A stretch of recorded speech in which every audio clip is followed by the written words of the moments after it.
So, ayun, galing na sa trabaho, meron kami dalang palaw. Palaw man sa Bisaya. Pero dili ay Manila man, kang nilagabi. So, hinatod ako din sa ako lutuon. So, nako, kasi sukal, gata. Kaya matay kalubian, syempre, nasa pouch. Panitan sa inato. Kaya katulad siya, kaya nasa sa Philippine, kay bigyan ako magkiros ani-ani. So, di ba, kan siya. So, kaya ako kutsilyo kay habulan. Ani. So, ako lutuon niya, ako magluto para makatilaw sila. Kasi sila kayo bago sa pagluto. Kaya natuwa sila, mautan ba ng ilaga daw. Sinigang ko na ako, sisigang ba ko, ha? Ilaga naman na siya. Ihalo ko nung, isigang ko na ako karne. Kung siya mo.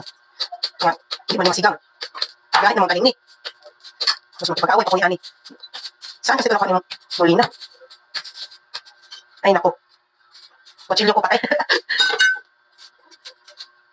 Yan.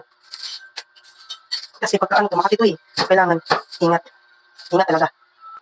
Yung sa probinsya kasi, yung puti na gabi ay karlang. Kung pula, kuryoso.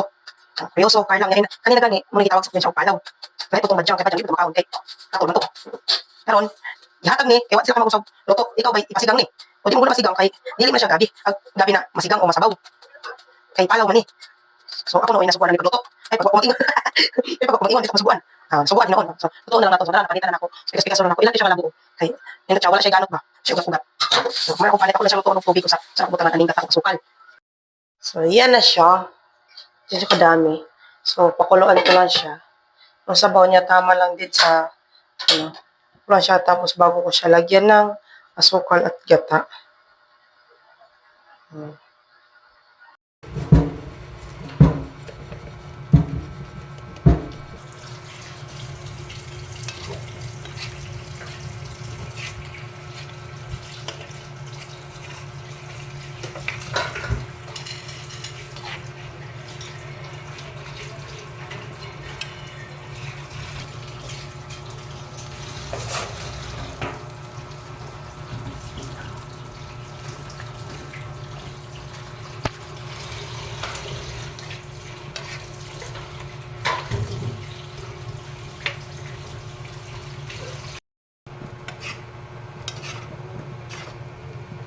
Ang bango na.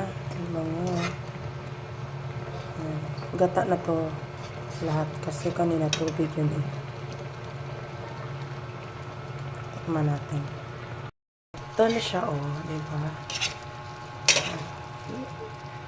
Ganito lang siya sa ingin. Lutuin. Hindi sinigang.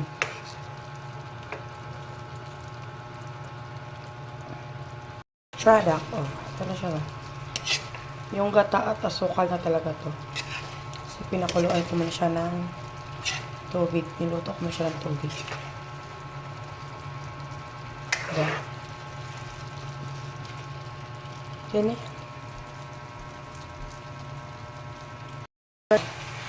So, see, nagkaroon na yung ano niya.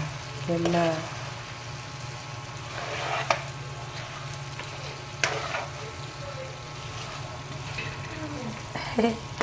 Yay!